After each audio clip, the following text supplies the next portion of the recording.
Hi friends, అరిసెలు అయితే చేసుకున్నామండి. ఈ విధాన్ని అయితే చేద్దాము. అరిసెలు చూడు ఎంత మెత్తగా ఉన్నాయో. చూడు ఫ్రెండ్స్, ఈ విధంగా అయితే చేసుకున్నాం. మెత్తగా దూదలాలు ఉన్నాయి. చూడు ఈ విధంగా అయితే ఉన్నాయి ఫ్రెండ్స్. మనమైతే బియ్యం తీసుకొని, వరి బియ్యం అంటే బియ్యము తీసుకొని నేనైతే చేరు బియ్యం తీసుకున్నానండి. ఎలా అంటే మనం 2 చీరలు అయినా తీసుకోవచ్చు. నేనైతే చీర బియ్యం తీసుకొని అదే ఈ విధంగా అంతా 2 సార్లు వడగంతా బాగా కడిగేసి, చూడు ఈ విధంగా 2 సార్లు వడంతా బాగా శుభ్రంగా కడిగి నేనైతే మళ్ళీ మూత మూసి పెడతాను.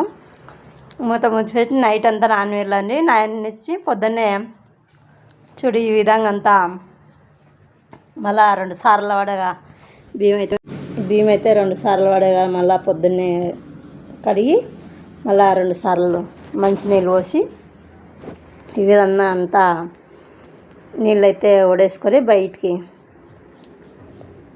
చూడు ఈ విధంగా అయితే మళ్ళీ నేను 2సారి అయితే కానీ కడిగినాను.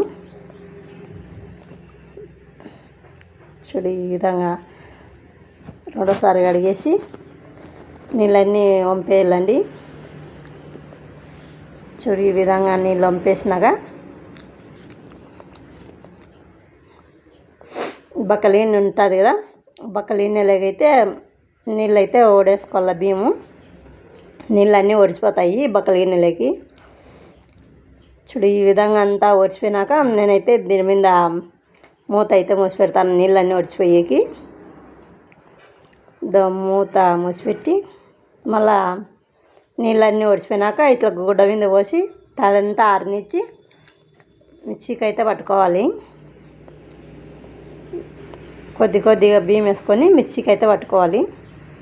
వద్దని ఈ విధంగా అయితే మిక్సీకి అయితే పడుతున్నాను.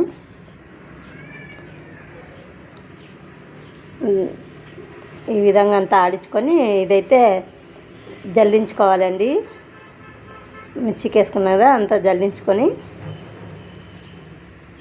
ఈ విధంగానే చూపించిన ఈ విధంగా అంతా జల్లించుకొని ఉండే మళ్ళా నూక కానీ మళ్ళీ ఒకసారి మిర్చికి వేసుకొని పట్టించుకోవాలా.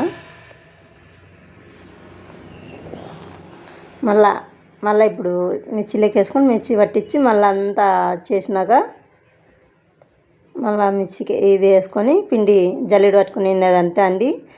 అయిపోయినాక నేనైతే చూడు బెల్లం అయితే నలుగొట్టుకున్నాను. 2 కేజీలకి 2.5 గ్లాసు నీళ్ళు నేనైతే 1.5 గ్లాసు పోసినానండి. 1 కేజీ బెల్లంకి.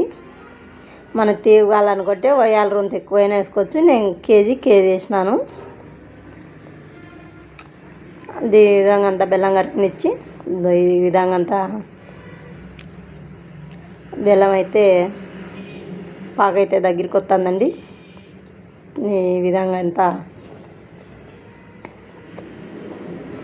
చూడు నీళ్ళలోకి వేస్తే మనం ఎప్పుడు చేయని వాళ్ళ కానీ ఈ విధంగా అయితే చేసుకోవచ్చండి. నీళ్ళలోకి అయితే పాక అయితే కదలుకోకుండా అట్లా సుక్క కూర్చుంటే పాక అయితే వచ్చినట్ల పాకు అయిపోయింది.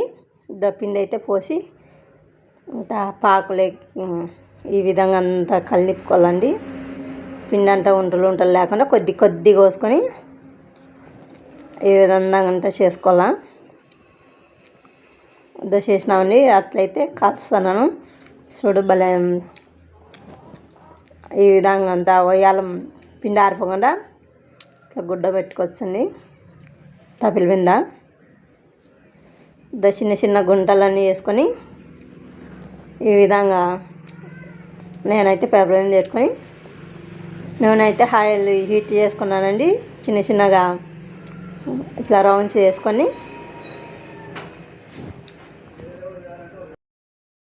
అన్నీ కాల్చుకుంటే చూడండి. నేనైతే నూనె హీట్ అయింది. ఇవైతే అరిసెలు అయితే వేస్తున్నాను.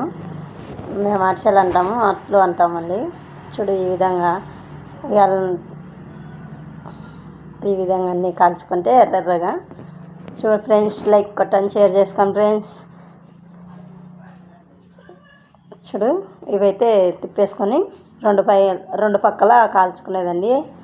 కాల్చుకొని చూడు ఈ విధంగా అంతా రెండు వైపులా కాల్చుకోవాలి. ఇవైతే చూడు ఈ విధంగా అంతా ఎర్రగా అయినాక చూడు ఈ రెండు పక్కల కాల్చుకునేది. ఇవైతే పాలతో కానీ అట్లు తట్టుకుంటే బాగా పొంగుతాయండి. నూనెతో బదులు చేతికి అద్దుకొని పిండి మనం తడతాం కదా, చేతికి ఖర్చుకోకుండా పాలతో అద్దితే ఇంకా మెత్తగా ఉంటాయండి. చూడు ఎంత బాగా వచ్చినాయో. లైక్ చేయండి, షేర్ చేయండి ఫ్రెండ్స్. దుర్గా విలాజ్.